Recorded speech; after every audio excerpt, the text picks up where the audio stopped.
Please welcome the co-founder and CEO of Airbnb, Brian Chesky, in conversation with Skift CEO and founder Rafat Ali.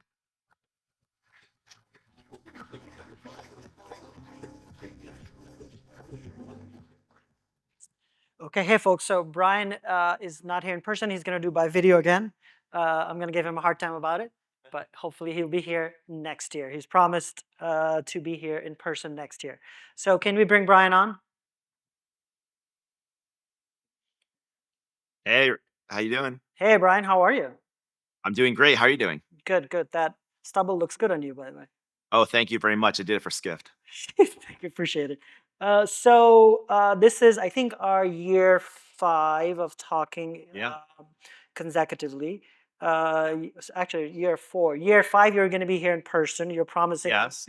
I guess I made that promise, so now I will keep my promise. you'll keep your promise. Well, thank you again for doing this. So I'm going to start with a question not for you. I'm going to start with a question for the audience. Here's the good news. He cannot see you when you raise your hands. So you are free to raise your hands. When Airbnb recently expanded beyond stays as well as experiences into services, how many of you have bought into the story of their expansion? Or how many have not bought into the story of the expansion? Okay, so Brian, only few people have the courage to raise their hands, which means everybody has bought your story of expanding into the services part. So that's the good news. So, what do you say to skeptics? Certainly, the Wall Street hasn't responded to your expansion. That's not the only thing that you're focused on. How should we think about Airbnb today? Obviously, so early in terms of launching these services. Can we quickly play the ad that they just launched? This is the first services ad, and then we're going to get into the questions, Brian. Yeah. Say you get a home on Airbnb with a chef's kitchen. Now you can get a chef on Airbnb to cook in it. Or if you get a ski house, now you can get an après ski massage. Hi. Or if you get a place in the clouds, now you can get a yoga teacher to keep you grounded. Homes, experiences, and services. Now you can Airbnb more than an Airbnb. If you love your peaceful place, but during festival season, the town goes a little nuts, Airbnb your home and get paid to get away. The second one is about hosting, but we'll come to the first one. So, Brian, give your sense of why we should buy into your story about the expansion. Yeah, I mean, first of all, I just say I think like as being a public company CEO for 5 years, what I would say is for the most part, investors buy into results, not just ideas. And I think people are waiting and seeing how this plays out. And what I would say, this is going to be a long game. It's going to take some time to build. But one of the things we noticed is that the vast majority of guests on Airbnb have told us that they would buy a service if it was offered to them as part of an attachment of a trip. We also found that one of the top reasons that people stay in hotels and not homes is because hotels have services that Airbnbs typically do not have. And so we thought this was a huge opportunity, not only to have a multi-billion-dollar revenue expansion line, but also to get people that would otherwise stay in a hotel to stay in Airbnb. And for people to stay in Airbnbs, like let's say I'm staying in Lake Tahoe or I'm staying in the Hamptons, which is closer to where you are right now. I have this giant house and I can go out to a restaurant and eat. And some nights you'll do that. But other nights you might want to have somebody come to your house. And we notice this especially in where you're going to have a little bit more space. Maybe to zoom out a little bit more though, Amazon's a huge company and there is no Amazon for services. Amazon is really for anything that comes in a cardboard box. Now, I'm not saying we're going to capture all the Amazon of services. What I'm saying is that it's amazing. There's not one app in the world, global app, where you can hit a button and have a chef come to your house and make a meal. And that is not a completely obscure thing. A lot of people like massages. If you can get food to your door, why can't you get a masseuse to your door? A lot of people use Airbnbs for weddings. and they want to be able to get their hairstyle, their makeup styled. And especially in a vacational district, there's not a lot of people. What place do you go to? So we fundamentally think that there's so many different types of services, and we don't need to build an Amazon style business where they're doing hundreds of billions of dollars GBV. We think we can do something much smaller and make a huge impact on the business. So The other thing I would just, yeah, okay, that was. So my question is the usage. So I totally get the idea of services for the travelers, meaning the people who are staying in Airbnbs. Do you foresee, and I guess you've said that as part of the launch, the daily use, like for me, I live in New York City, is Airbnb going to be on top of my mind when I want to order a haircut? Well, I don't need a haircut, but if I, if I, sorry, bad example. Thank you. If I needed a masseuse, for instance. Very possibly. We've already seen that about 10% of our bookings in Los Angeles, for example, which is our big launch market, are locals. I think that's without marketing to locals. People don't think of us for local use. So I do think that a bit more of our business is going to be local use. I don't know how much. There's a really, really big question about how much the market. There is the issue of like repeat use, that at some point the commission structure has to change with repeat use. But even so, there's a lot of opportunities to still capture local demand. I think it's a problem. I mean, I don't like, I think of these services like having a chef, having a masseuse, having a photographer. I actually had to find a photographer to get family photos. Like, how do you actually find a photographer family photos for a holiday card? Like, that's a problem too. So I do think there's a lot of categories. And by the way, we launched with 10 categories. There's dozens of more categories available that we could offer. We're just going to follow the market. And frankly, like, we'll let the customers decide. So we're putting these up. We're seeing what gets booked. What we found is we thought photographers and chefs would be the big winners in the beginning. We're starting to see a lot around massage and personal training. A lot of people want to do health and wellness things on vacation. So we're really going to follow some of these areas. And so one of the things you're betting on is the attach rate for people. And for those of you who don't know what attach rate means, it's if you are in your cart, for instance, cart, which is not really cart, but if you are choosing an Airbnb, then can you add extra services to it? That's the attach rate. How many of the 100 people that are booking Airbnb will add an experience or services, etc.? So the experience is when you launched it the first time, the attach rate obviously didn't live up to the standards that you thought it would, and it didn't work. Right. Why would it work this time? Well, the first thing I would say is like we only barely got experiences going and then the pandemic hit. Right. And then we basically cut the company almost in half. And we basically said, we're not going to focus on experiences. So we stopped investing in it. And that was probably the number one reason is just it was getting going. We stopped investing in it. We did a massive layoff. We had to focus on our business. Then we had to go public. And then we essentially spent the last 5 years rebuilding the company from the ground up. We rebuilt our technology, rebuilt our organization. And so now it's totally different. Why do I think experiences work this time? Number one, we're going to invest in it this time. We're not expecting another global pandemic. And even if there was one, this time we have the money to invest in experiences. Number two, we never did ads around experiences. We never actually marketed experiences. You just showed an ad where we're marketing homes, services, and experiences. This is a big, this is a key notion. Airbnb is one app, one brand, one customer. So we can actually take these small businesses like service experiences and we can put hundreds of millions of dollars of marketing behind them while still marketing our really big core business. So now our ads are going to talk about everything we have to offer. So number one, we're going to have more awareness. Number two, we're going to have better hosts, better supply. We only kept the very best host on Airbnb that we're getting booked. And now we have Airbnb Originals. Airbnb Originals are some of the most interesting people in the world. They're bringing a lot of traffic. 40% of bookings of Airbnb Originals are people booking them in their own city. That's also really interesting. The next thing is social media. A lot of our hosts are influencers on social media. When we launched the first time, social media was primarily not video. It was basically photo.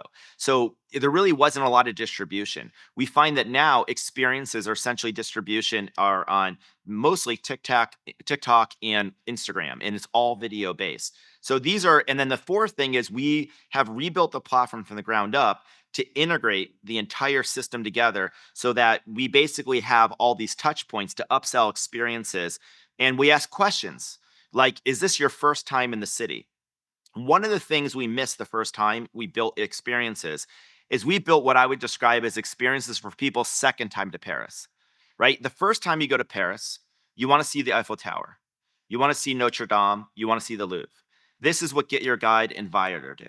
We really seeded that market. We're no longer seeding that. We're now going to be focused on that market. Then we have second time to city. You've seen all the landmarks. Now you want to do things that are more interesting. This is the core of Airbnb experiences.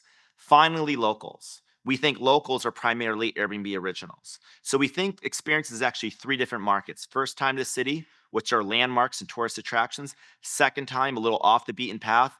And then third, like local, like really unique people. So we put all this together. Fundamentally, we think this is a theory. And all we got to believe, by the way, Rafat, is this. The incumbents do nearly $1 billion a year. All we got to believe is we can at least build what they built with this massive distribution. Then you have $1 billion revenue business. So you said you're going to spend hundreds of millions of dollars at advertising these new extensions. Well, like every year, like let me put it this way. Every year, we spend hundreds of millions of dollars on advertising of our core business. Right. Like last year, we did that campaign you saw. Last year was just had homes in it. And we spent hundreds of millions of dollars on it. This year and going forward, we're going to put services experiences in those same ads. Okay. So the ads we were already going to run about homes, now we're marketing homes, and we're also marketing service experiences in the same ad. So one ad is basically advertising 3 businesses, not one. And so this will give us a lot more lift. We also, by the way, the launch that you came to, that got 660 million earned impressions on social media. 660 million, 13,000 press articles, which I think was more than our IPO. So it has a lot of awareness. Now, what I want to be honest about is it's going to take time to build these markets. And we're actually now, even though we launched globally, we're really focused on making it work, getting product market fit in just a few cities. Airbnb, Uber, DoorDash, we all started by making a few cities work. So that's really what we're doing. Now, as we built this platform, awareness is big. We've got over 60,000 people applied to be hosts. Now we want to build this city by city and grow it. So in terms of the core business, which is the stays, and you've done a lot of work on over the pandemic on improving the, as you said, I think 45,000 hosts that were not reliable were kicked out of the system. 500,000. 500,000. And then you also obviously built a lot of new features over the years. You launched the passport as a way for people to understand who the hosts are. You've done a lot of host services. So you've yourself led a lot of these changes that have happened at Airbnb. But let me read you the growth. So Airbnb revenue growth has slowed from 40% in 2022, which obviously you were coming out of the pandemic, so obviously that was very high, to 18% in 2023, to 12% in 2024, and 9% in the first half of 2025. So, and you will probably be behind Booking.com. Well, Booking Holdings CEO just spoke right before you. You will be behind their growth rate this year. So how are you thinking about the growth rate of the business, and how patient should we be, or the investor should be? Not that we are focused primarily on the investor crowd, but how should the investors, people who are buying your stock and holding a bunch of your stock, think about this in terms of investment now versus the future? I mean, it's a great question. Listen, I'm not happy about where the growth rate is at the company. I think Airbnb should be growing significantly faster. It should at least be growing in the teens, and I aspire to run the kind of company that be growing at more than 20% one day. To be able to do that, we need to layer on many businesses. We need to essentially accelerate our core business, and then we need to be layering on other businesses. And that is essentially the growth algorithm that we will have to get to a compounding, eventually significantly higher growth rate. I believe we're going to accelerate growth next year. I firmly believe that. We're not putting out any guidance. I don't want to overpromise what we're going to do, but I don't think that people should take our extrapolation of deceleration and extrapolate that forward. I think that I just want to give a little context. We were obviously a hyper growth company. I started this company in my apartment with my 2 roommates. There were airbeds. We grew the company like a rocket ship. But what happened was we didn't really build a lot of the foundation to build a sustainable company, build a really good, solid, technical architecture, make sure the right organization to be able to expand. And then the pandemic hit. And the first thing we focused on with the pandemic was really cutting cost. And remember, we were never making money. We were never EBITDA profitable before the pandemic, and actually went from negative profitability and people wondering if it will ever be a 35% margin business to being a 34.5% to 35% EBITDA margin business consistently since the second year of being an IPO. So that was the first thing, become profitable. The second thing we realized is we're basically built to be a vacation rental company. We now need to basically rebuild the entire company from the ground up so we can have 5, 10, 15 businesses built, not just one business. And again, over many years. And so that's what we've been doing. The final stage is now we reinvent ourselves. We're going to be layering on businesses. So there's a few big bets we have. One, we're going to continue to accelerate the core business of homes. One of the And things we're this gonna is be doing- a lot of the action is outside the US, correct? A lot of the Yeah, growth is well, happening. starting with our core in the US and Canada, a lot of our business is just in a few hundred cities. So we're going to focus on a few hundred cities and we're going to increase supply in those cities. And we just did a partnership with FIFA. We're one of the global sponsors. Right. The World Cup is the largest event in human history. That's in US, Canada, Mexico. So this will be a great way to get supply. And by the way, for people watching, you might know this, but the way we grew initially was providing housing for events. Right. So that's the core business. We're spending a lot of energy on pricing and quality. That will be driving hundreds of millions of dollars. Then global markets, global expansion. 70% of our business is only in 5 countries. So US, Canada, Australia, UK, and France. So English 4 speaking English countries, speaking right. plus France. So what about the other 215 countries? So we're going to be doing a lot of global expansion. If you didn't believe anything else, and all you believed was that we can get even half the market penetration in other countries you get in the United States, that would be a massive growth acceleration. And we just never really focused on it. So that's one thing. Then we have services and experiences. These are each going to be, I think, multi-billion-dollar businesses one day. The big question is how fast. I can't make any promises, but we're focused on this. Then we have hotels. Yeah, talk about hotels because you bought hotel. You were early in buying Hotel Tonight, a very innovative app. For those of you who remember, it was the name said what it did, which is if you want a hotel tonight, you can book the hotel tonight. Sam Shank, who you know very well, founded it, and then you've expanded the remit to not just Hotel Tonight, but obviously book hotels. Then you've talked over the last few weeks about getting back into the hotels and expanding it. Explain what the concrete part of that is that we should Yeah, take away from it. absolutely. Okay, the concrete thing is we are now getting serious about hotels. We bought Hotel Tonight. We always had intended to integrate it into Airbnb. Then the pandemic hit, and similar to experiences, we put everything on hold. We wanted to get service experiences out. Here's the great thing, Rafa. When we launched service experiences, we basically rebuilt the company and rebuilt the app. And almost every tab and entire architecture was rebuilt, not just to do service experiences, but to build every new business. I learned this by talking to people of Amazon.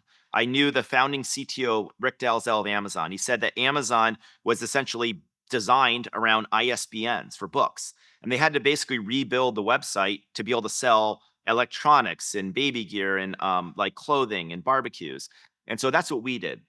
It turns out a lot of the work we did building services, we now can apply to hotels. For example, a hotel is a building with different rooms. A service has different offerings. We were able to take most of the technology from services and apply it to hotels to make it extensible. It's the same architecture. And so we're now getting serious at hotels. So we're going to see more of that coming up. So we're going to bring a lot of boutiques and a lot of independent hotels on Airbnb. What we found is that the vast majority of people that come to Airbnb, if they don't find a home they like, they go to another website to book a hotel. Right. If we just have hotels there, then they're going to get a significant amount of bookings because we are accessed by 1.6 billion devices a year. So more people use Airbnb than most apps in the world. That's number one. On the supply side, what we've heard is by especially independents and boutiques, and that's a huge percent of the market, including in Europe. They like our 15% commission, our 15.5% commission. It's the lowest in the industry. So we have the lowest commission in the industry. They also like that we have American travelers. Hotels in Europe tell us that they like that we have high income travelers that are American and they're young. Now, we don't think, like I heard a little bit of Glenn's conversation before this. I agree with Glenn. I think the travel industry, there's too much focus on competition. And there is competition, but people kind of forget this is an industry about the size of oil. And the vast majority of like travel still not even like happening between either of our platforms. So I think there's a lot of room, and I think there's an entire market and segment of people that aren't really being served or not being served properly. And we think we can serve them through collecting the very best boutiques, the very best independents, building a first-class Airbnb interface to be able to see these hotels, see these inns, see these bed and breakfasts, and give them some incremental demand with a very compelling commission rate. So it will I think we become can it will build a become a multi-billion-dollar separate business. tab. It will become a separate tab in Airbnb in the coming months or years. It will be integrated into the core tab. The homes tab will, maybe it changes to the word stays, and there will be a carousel, which is going to essentially, like a carousel is like those interface Yeah. rows that you swipe, and and we're going to pilot it in a few different cities, including New York, and we'll see how it goes. And what?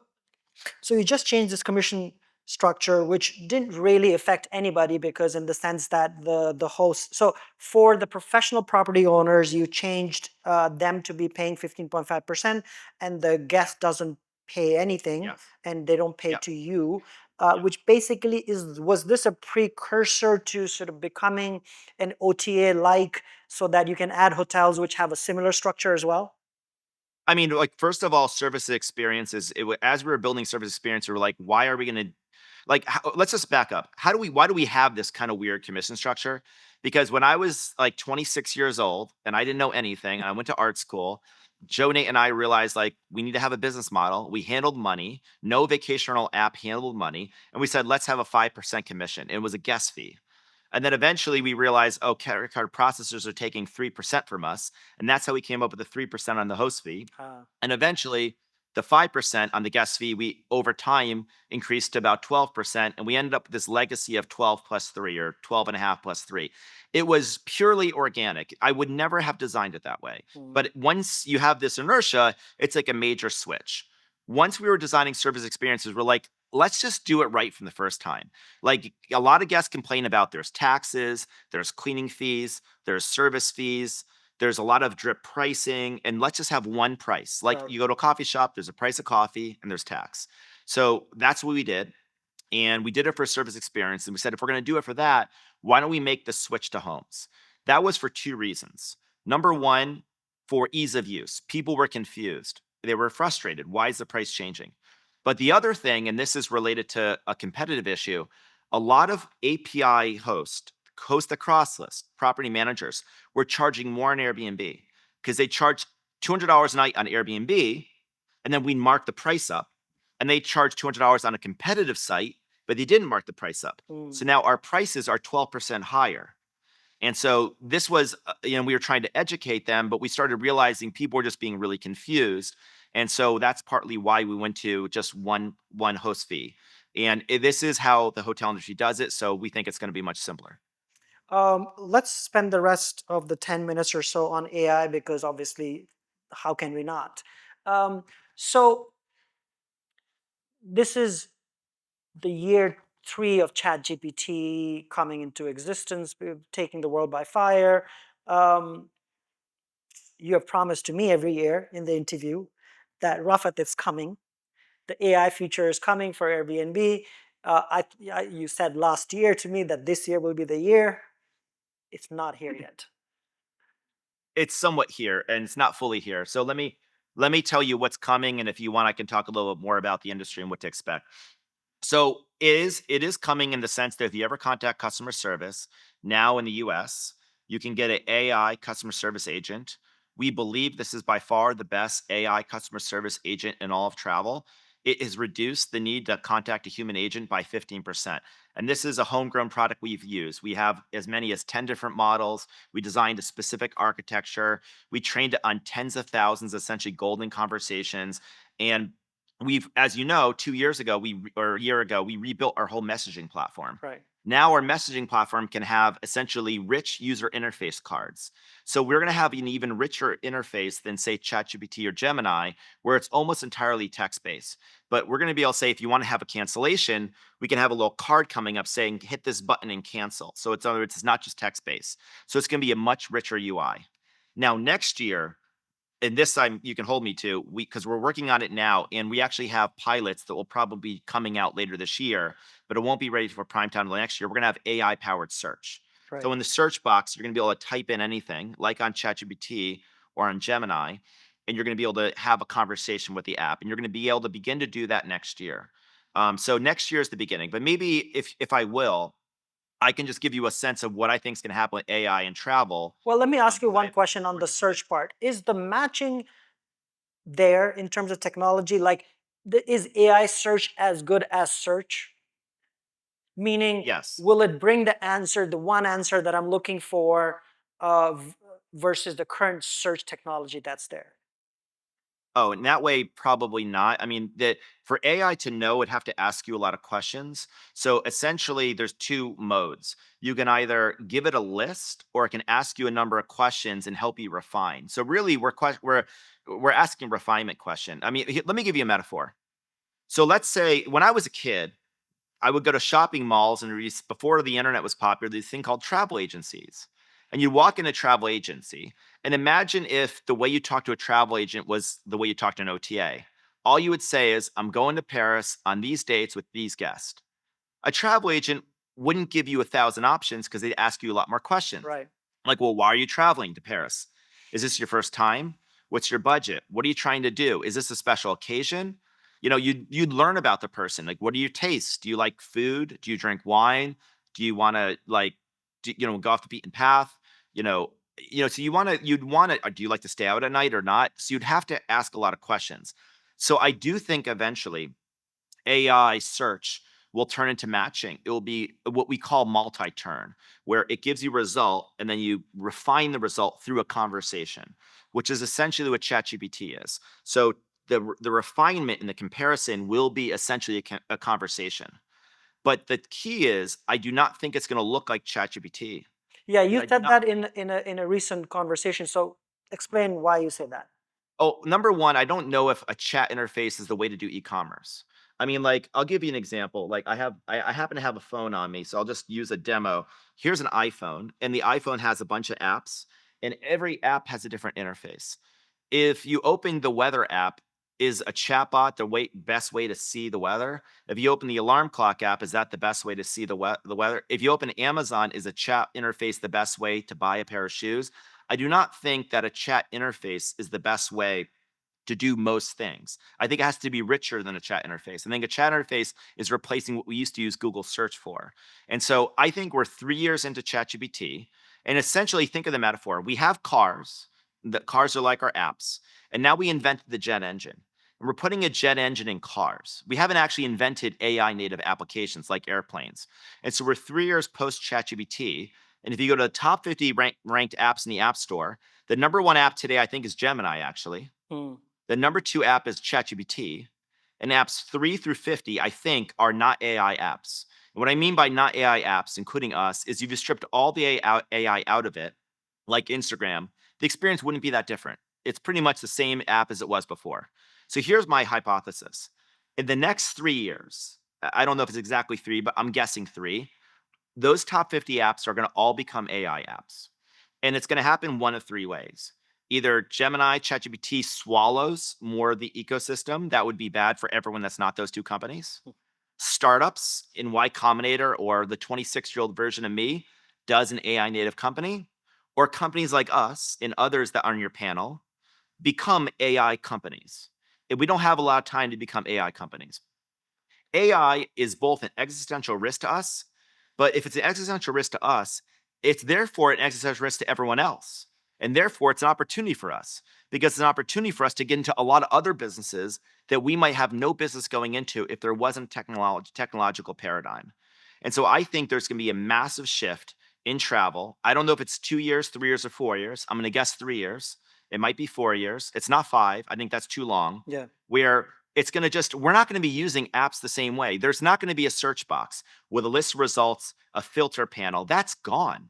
That's going to go away. And I think, the reason I don't think ChatGPT can own the whole economy is because we have access to the same models they do. We Right. can use their models. The models are not proprietary. And the reason they don't want the models proprietary, for the most part, is they want these companies want as many companies to use their model as possible to get as much usage, to get as much data, to get as large of an install base. They want to have their enterprise business. And the Chinese models and the open source models are only a few months behind the frontier models, and they're much cheaper.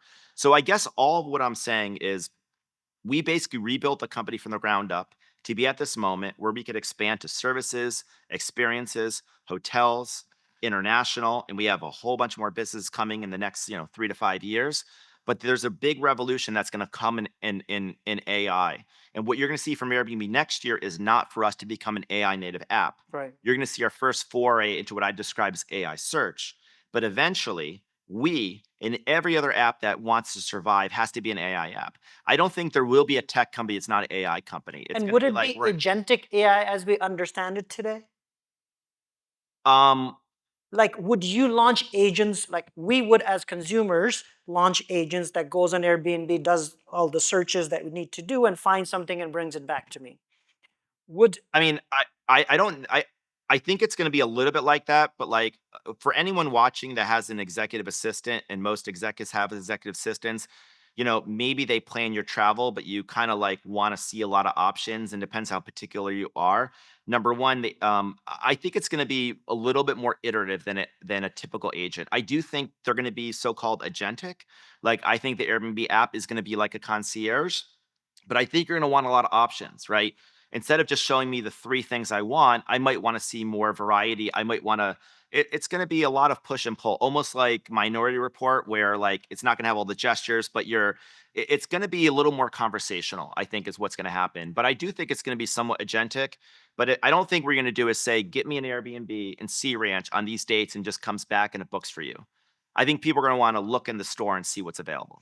So we have a couple of minutes left. I want to do something different than we've done in the past, which is do some rapid fire questions because I think that's kind of fun. Will people still own cars in 2035? There's going to be a very long tail, yes, but not. It's going to. Yes, I think so. I think self-driving cars are like sorry, no, it's not rapid fire. In 2015, everyone said we know people driving cars in 2020. Yes. It's now 2025, and Waymo's in like 4 cities. Yeah. I think by 2035, self-driving cars would be the dominant way to travel, but I still think there's going to be a multi-decade technological transition, and I still think people are going to own cars all over the world. It's going to take a while. Which will happen first, fully autonomous cars or AGI? AGI. Well, I mean, there are fully autonomous cars. You mean like like AGI is going to happen far sooner than fully autonomous cars are in cities all over the world. So what's the sentiment in Silicon Valley? Because you're based there. There was much like these cars. It was a lot of hype, and now people are trying to pull back on the AGI hype. How much should Yes. we give stock in that? I think that's what's happening. So I think what's happening is I mean, I'm not an AI person per se. I just talk to AI people. So I'm a designer, but I know people, all the companies, I know the researchers, and here's what I'm hearing from them. What I'm hearing is that they're still making progress, but the technology is starting to hit a wall, that bigger, better models don't necessarily, they may or may not achieve AGI, and that at least a lot of researchers believe they need another breakthrough. They need some other breakthroughs. And again, I don't know if every researcher agrees with this. I think some researchers think we can just keep throwing more money at it. We can just make like general improvements, and the larger models will get us to AGI. By the way, you have to define what AGI is. That's a goalpost that keeps moving. Right. And now they're saying AGI is super intelligence. We probably reached AGI if by AGI you mean you can't discern if it's an AI or a human. We've reached that probably already in many forays. We've reached the Turing test. So, but I think that I think this so-called super intelligence, which is now the kind of new goalpost for AGI, I think everyone's saying there need to be new breakthroughs. Now, the good news, here's the good news that I would say to every investor and everyone watching. I don't think we need AGI to transform the economy. I think the AI that exists right now is already good enough to transform the global economy in almost every app and every website. If, as a hypothetical thought experiment, we were told AI can't get any better, there's a freeze on innovation for 10 years, you could still revolutionize the global economy by rebuilding every application and every service with today's frontier models in mind. It's already good enough to plan a trip. We just need to essentially build the interfaces and the applications for it. And frankly, here's my other argument. If you can't figure out how to change your app for AI, how are you going to figure it out for AGI? And so I think the goal of the economy should not be waiting for AGI. I don't think we should be waiting for AGI. I don't think we wait for super intelligence. I think the thing we should be waiting for is, when does AI change the daily life of regular people? And that happens when apps become AI apps. As simple as that. And the And when AI with apps today's may not be the apps the containers may not be the exact same way that they are today. I think so long as the iPhone or a phone is the dominant form factor, they're going to be apps. If Apple or Google decided to disintermediate apps, they can do that. I don't think they're going to do that, because they have a whole ecosystem. And then, like, if they're going to disintermediate, they need to have better solutions. Then you have developers, so so I think this decade, you're still going to have little squares on your phone that we're going to call apps, and they're going to be AI apps. I think in the 2030s, then there may be new hardware where we might be living in like, I don't know if it's a post app world, but maybe where AI is built a little bit more into the interface. But the phones will either have to have a revolutionary change, or we'll need new devices to do that. Yeah, it'd be fascinating if in 10 years I asked And again, yeah, it's hard to predict, because like, this is totally out of our hands. We're just the developers, and it's really about the hardware makers. But it has to exist. The people making the operating systems will decide this. So right now, the people who make the operating systems are also making the hardware, and it's really just two companies, Google and Apple. Well, we have to end here because we've already over 9 minutes over time, Brian. It's always Okay. great to talk to you, and I really hope we'll see you in person next year. Oh, thank you. I hope to be back soon. All right, thanks, Brian. Bye.